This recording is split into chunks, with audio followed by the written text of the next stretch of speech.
नमस्कार मित्रांनो, मी विनोद मादरकर. माझे यूट्यूब चॅनल भारत भ्रमण यामध्ये मी आपणास घेऊन आलो आहो राष्ट्रमाता राजमाता जिजाऊ मातृतीर्थ सिंदखेड राजा येथे. सिंदखेड राजा बस स्टँड इथून चालत जर आले तर अवघ्या 5 मिनिटात आपण या ठिकाणी पोहोचतो. या ठिकाणी आल्यानंतर आपले मातृतीर्थ सिंदखेड राजा असा फलक तुम्हाला या ठिकाणी दिसेल.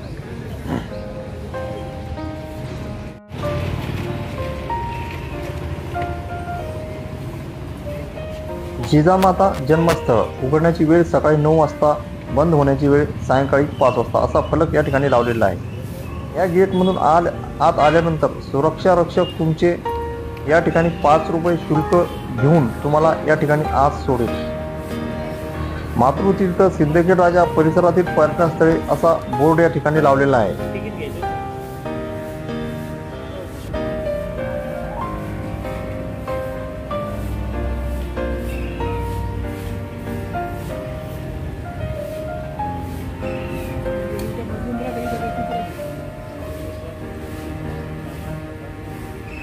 सुंदर असा बगीचा या ठिकाणी आपल्याला या ठिकाणी दिसत आहे.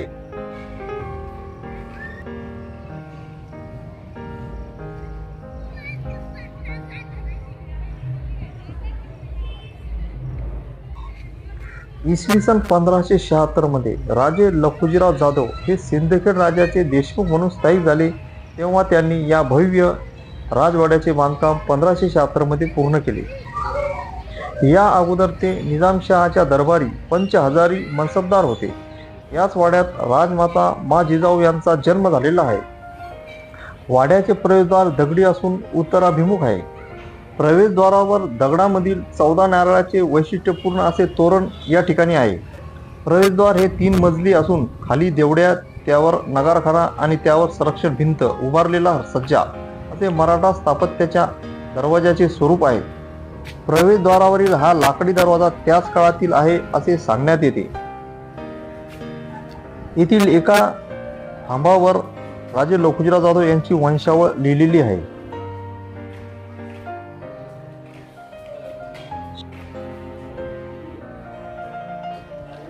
नगारखाना असे फलक या ठिकाणी लावलेले आहे. त्या काळामध्ये नगारखान्यामध्ये चौघडा वाजवला जायचा. मुख्य दरवाजामधून आत आल्यानंतर समोर आपल्याला एक दगडी भिंत दिसेल.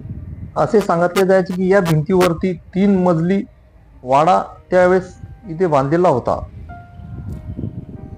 जिजामाता जन्मस्थळाकडे जाण्याचा मार्ग असा फलक या ठिकाणी लावलेला आहे.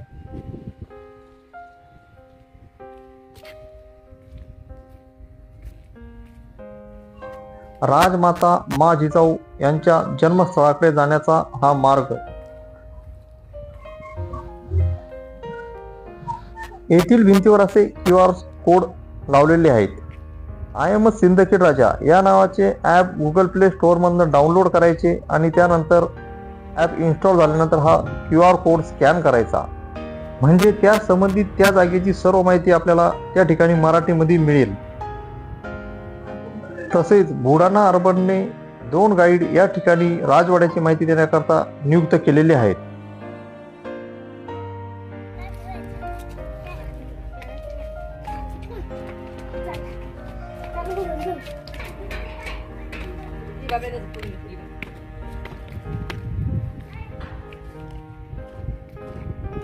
इथून आता आपण पुढे निघालो राजमाता मा जिजाऊ यांच्या जन्मस्थळाकडे.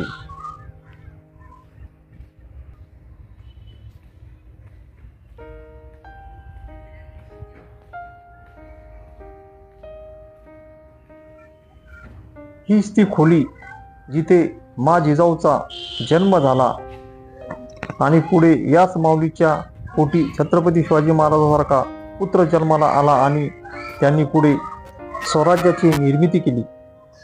मा जिजाऊचा जन्म म्हाळसाबाईच्या पोटी हेमलंबी नाम संवत्सर शके 15 पौष शुद्ध पौर्णिमेला गुरुवारी पुष्य नक्षत्रावर 12 जानेवारी 1598 रोजी सूर्योदयावेळी सकाळी 6च्या सुमारास झाला.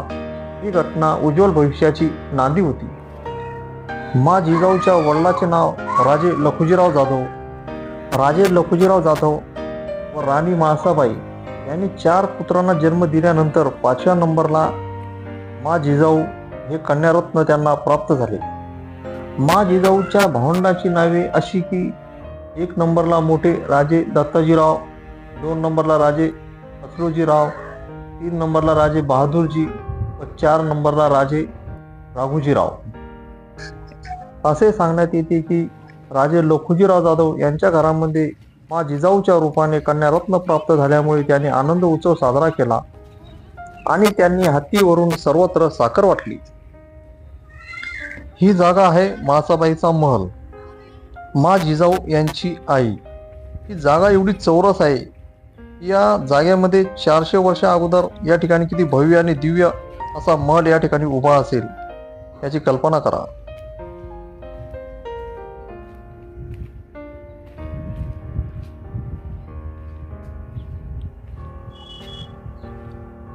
तळघर धान्य कोठाराकडे जाण्याचा मार्ग.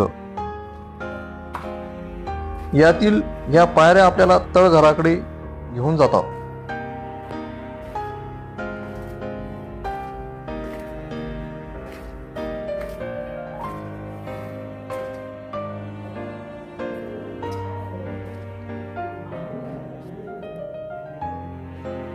संपूर्ण तळघर हे दगडी बांधकामात झालेले आहे. तळघरामध्ये आल्यानंतर आपल्याला इथे एक वैशिष्ट्यपूर्ण बाब अशी निदर्शनास येईल. धान्य खराब होऊ नये म्हणून या ठिकाणी असे झरोके या ठिकाणी आपल्याला दिसतात. यातून हवा आणि भरपूर सूर्यप्रकाश आतमध्ये येतो. या खिडक्यांची रचना अशी केलेली आहे की जर पाऊस आला तरी सुद्धा आतमध्ये पावसाचे पाणी येणार नाही. या तळघराची आणि महालाची विशेष बाब अशी आहे की 400 वर्ष झाले तरी सुद्धा अजूनही हा महाल जसा तसाच उभा आहे. दरबारी महलकडे जाण्याचा मार्ग.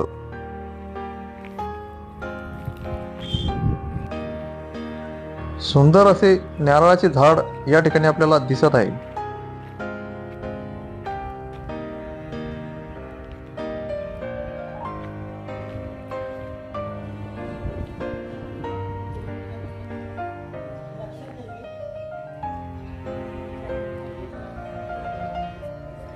हाच तो दगडी बांधकामामध्ये असलेला दरबारी महल.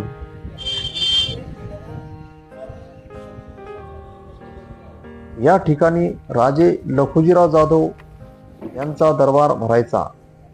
या दरबारामध्येच ते राजकीय घडामोडीची चर्चा ते आपल्या प्रजेसोबत करायचे. या ठिकाणी हे 2 दरवाजे आम्हाला या ठिकाणी लावलेले दिसले. असे सांगितले जाते की त्या काळामधील महत्त्वाची कागदपत्रे याच खोल्यामध्ये ठेवत असत. वयाच्या 7व्या वर्षापासून मा जिजाऊ ह्या राजे लखुजीराव जाधव यांच्या बाजूला या ठिकाणी बसत असत. येथूनच त्यांना राजकीय न्यायनिवाडा कसा करायचा याचे शिक्षण त्यांना इथेच मिळाले. ही समोर असलेली मोकळी जागा या ठिकाणी प्रजा इथे बसलेली असायची. मा जिजाऊ यांना तलवारबाजी, घोडेस्वारी, पट्टे फिरवणे इत्यादी शिक्षण त्यांचे मोठे बंधू दत्ताजीराव व काका जगदेवराव यांनी त्यांना इथेच दिले. राजे लखुजीराव जाधव यांच्याच काळात सिंदखेड राज्याची भरभराट झाली. लखुजी राजामुळेच सिंदखेड गावाला सिंदखेड राजा संबोधण्यात येऊ लागले. यांनी गावात बाजारपेठ वसवली, पाण्याच्या व्यवस्थेसाठी तलाव बांधले, नीलकंठेश्वर मंदिराचा जीर्णोद्धार त्यांनीच केला. राजवाड्यामधून बाहेर आल्यानंतर आपल्याला या ठिकाणी सुंदर असा बगीचा आपल्या नजरी पडेल. येथील नगरपालिकेने हा बगीचा तयार केलेला आहे. नुसताच हा बगीचा तयार केलेला नसून या बगीचाची चांगल्या प्रकारे देखभाल त्यांनी केलेली आहे. पाण्याची व्यवस्था येथील झाडांना त्यांनी केलेली आहे. बगीच्यामध्ये मा जिजाऊ यांचा पुतळा तसेच त्यांच्या डोक्यावरती छत्र सुद्धा या ठिकाणी लावण्यात आलेले आहे, जेणेकरून पुतळ्याची विटंबना झाली नाही पाहिजे.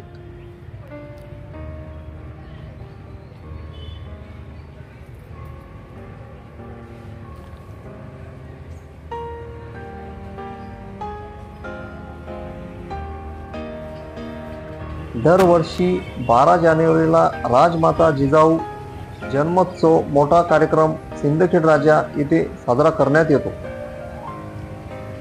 ज्या राजमाता राष्ट्रमाता जिजाऊने शिवबासारखा पुत्र जन्माला घालून त्याला घडवले व त्याच शिवबाने पुढे मराठ्याच्या स्वराज्याची पताका चारही दिशाला फडकवली, त्या शिवबाला जन्म देणाऱ्या मा जिजाऊच्या जन्मस्थळाला भेट द्यायला आपण बुलढाणा जिल्ह्यातील या सिंदखेड राजाला नक्की येणार असे मी समजतो आणि माझा व्हिडिओ मी इथेच थांबवतो. हा व्हिडिओ तुम्हाला नक्कीच आवडला असेल. या व्हिडिओला लाईक व सबस्क्राईब करायला विसरू नका.